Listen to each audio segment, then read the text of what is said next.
नमस्कार बच्चों, आज संस्कृत पाठशाला में आप सभी का स्वागत है। प्यारे बच्चों, हम पढ़ रहे थे रुचिरा भाग 2। कौन सी पुस्तक है हमारी? रुचिरा भाग 2। तो इसमें हम पाठ 6 पढ़ चुके और आज करेंगे हम इसका अभ्यास कार्य। प्रश्न नंबर 1, सर्वान् श्लोकान् सस्वरम गायत। सभी श्लोकों को सस्वर गाओ। हमने पाठ पढ़ा, श्लोकों का सस्वर वाचन किया, तो आप भी इनका सस्वर वाचन करेंगे। प्रश्न नंबर 2, उपयुक्त कथानां समक्षम उपयुक्त कथनानां समक्षम आम, अनुपयुक्त कथनानां समक्षम न इति लिखत। जो सही कथन है उसके सामने आम और जो गलत है उसके सामने न आपने लिखना है। आप पहले पढ़ेंगे ध्यान से। क्या दिया है? वाक्य दिया है, प्रातः काले ईश्वरं स्मरेत। प्रातः काले, प्रातः काल, ईश्वरं स्मरेत, ईश्वर का स्मरण करना चाहिए। ये वाक्य सही है या गलत है? तो ये वाक्य सही है। यहाँ क्या लिखेंगे? आम। आम का मतलब होता है हाँ। आम का मतलब होता है हाँ और न का मतलब होता है नहीं। अब दूसरा वाक्य पढ़ेंगे, अनरीतम ब्रूयात। अनरीतम होता है झूठ, ब्रूयात बोलना चाहिए, झूठ बोलना चाहिए। क्या ये वाक्य सही है? नहीं है ना? तो क्या लिखेंगे? न। क्या लिखेंगे? न। अब अगला भाग पढ़ेंगे, मनसा श्रेष्ठ जन्म सेवेत। मनसा मन से, श्रेष्ठ जन्म श्रेष्ठ व्यक्ति की, सेवेत सेवा करनी चाहिए। मन से श्रेष्ठ व्यक्ति की सेवा करनी चाहिए। तो ये सेंटेंस सही है, तो हम क्या लिख देंगे? आम। मित्रेण कलहम कृत्वा जनः सुखी भवति। मित्रेण मित्र से, कलहम कृत्वा झगड़ा करके, जनः मनुष्य, सुखी भवति सुखी रहता है।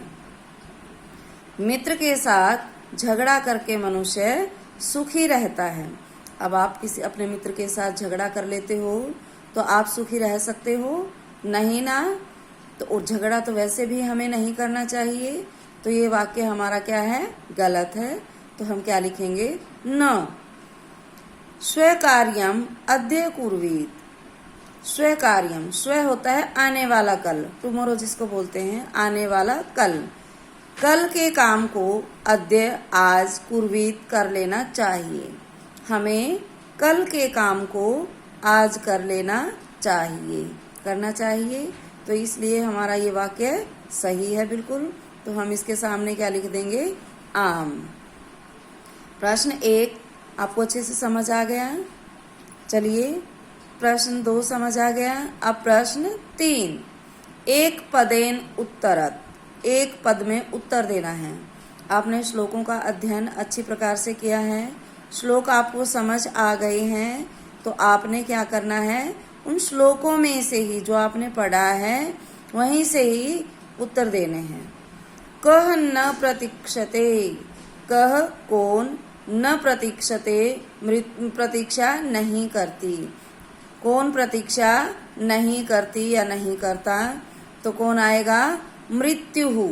मृत्यु कभी किसी की प्रतीक्षा नहीं करती, कभी किसी को बताकर नहीं आती। तो मृत्यु का तो समय निश्चित है, इसलिए मृत्यु जो है वो किसी की प्रतीक्षा नहीं करती। ख भाग, सत्यता कदा व्यवहारे स्यात्। सच्चाई कदा, कब, व्यवहारे व्यवहार में, स्यात् होनी चाहिए। सच्चाई हमारे व्यवहार में कब होनी चाहिए? सर्वदा। कदा की जगह क्या लिख देंगे हम? सर्वदा। कब होनी चाहिए सच्चाई? हमेशा ही होनी चाहिए। हम सबको पता है हमें झूठ नहीं बोलना चाहिए, हमेशा सच बोलना चाहिए। अगला प्रश्न है, किम ब्रूयात। किम ब्रूयात कैसा बोलना चाहिए या क्या बोलना चाहिए। हमने श्लोक में पढ़ा था सत्य हो और प्रिय हो वही बोलना चाहिए। तो इसका उत्तर क्या लिखेंगे हम, सत्यम प्रियम च, सत्यम प्रियम च। ठीक है। इसका घ भाग है, केन सह कलहम कृत्वा नरः सुखी न भवेत। किसके साथ झगड़ा करके मनुष्य सुखी नहीं होता। अब आपने ऊपर भी पढ़ा था कि किसके साथ झगड़ा करके मनुष्य सुखी नहीं होता। केन की जगह क्या लिख देंगे हम, मित्रेण। क्या लिख देंगे, मित्रेण। मित्र के साथ झगड़ा करके मनुष्य कभी भी सुखी नहीं होता। अब एक प्रश्न और है, बुक में ये लिखा नहीं हुआ।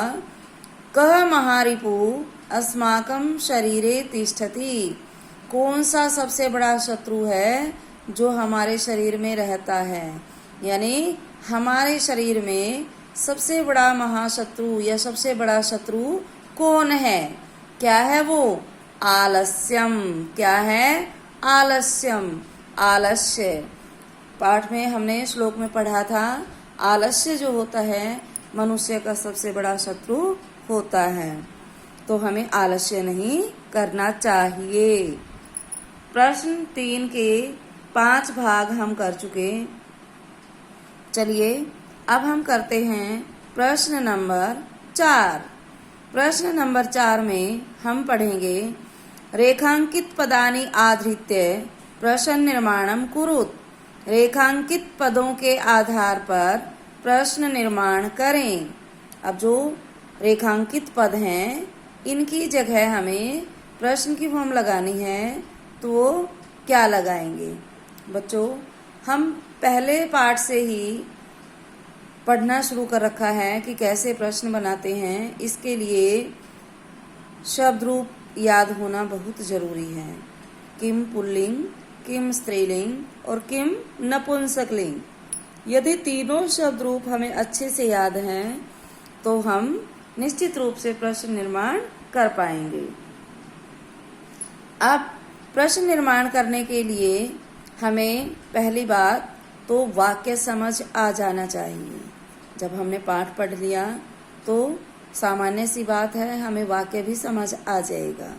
तो चलिए, मृत्यु न प्रतीक्षते। मृत्यु प्रतीक्षा नहीं करती। मृत्यु की जगह क्या आ जाएगा, कह। क्या आ जाएगा, कह। कह न प्रतीक्षते, कौन प्रतीक्षा नहीं करती। आपने यहाँ भी पढ़ा था कह न प्रतीक्षते। और वाक्य में अंत में हम क्या लगा देंगे, प्रश्नवाचक चिन्ह। और मृत्यु की जगह हम क्या लिख देंगे, कह। क्या लिख देंगे, कह। प्रश्न क्या बना हमारा, कह न प्रतीक्षते। यहाँ मैंने लिख रखा है तो आप यहाँ इसकी जगह लिख देंगे कह। कह न प्रतीक्षते और बाद में प्रश्नवाचक चिन्ह। ख भाग, कलहम कृत्वा नरः दुखी भवति। कलहम झगड़ा, कृत्वा करके, नरः मनुष्य, दुखी भवति दुखी होता है। झगड़ा करके मनुष्य दुखी होता है। अब कलहम क्या करके, हमने उत्तर पढ़ा झगड़ा करके मनुष्य दुखी होता है। तो प्रश्न क्या बनाएंगे, क्या करके मनुष्य दुखी होता है। तो क्या की संस्कृत क्या है, किम। क्या आएगा, किम। किसकी जगह आ जाएगा, कलहम की जगह। किम कृत्वा नरः दुखी भवति।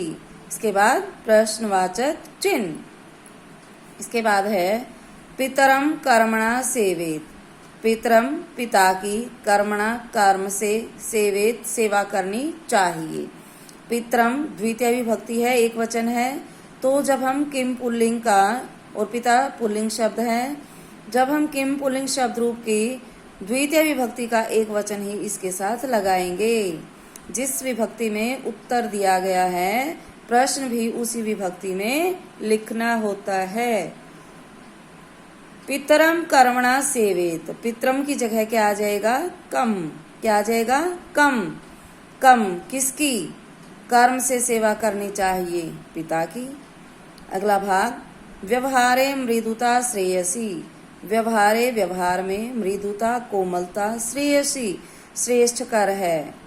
व्यवहार में मृदुता या कोमलता श्रेष्ठ कर होती है, अच्छी होती है। तो मृदुता जो शब्द है, कोमलता जो शब्द है, स्त्रीलिंग है, तो यहाँ क्या आया, का। व्यवहार में कौन श्रेष्ठ होती है, कौन होती है, कोमलता।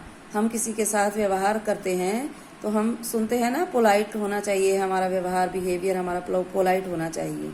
तो मृदुता होता है कोमलता। सर्वदा व्यवहारे ऋजुता विधेया, सर्वदा हमेशा, व्यवहारे व्यवहार में, ऋजुता सरलता, विधेया होनी चाहिए या करनी चाहिए। हमेशा व्यवहार में सरलता रखनी चाहिए।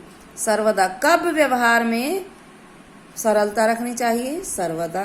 तो सर्वदा की जगह क्या आ जाएगा, कब। सर्वदा होता है हमेशा, कदा होता है कब। कब व्यवहार में सरलता होनी चाहिए। समझ आ गए आपको। हम प्रश्न नंबर 4 तक कर चुके, बाकी प्रश्न हम करेंगे अगले कालांश में। तब तक के लिए धन्यवाद।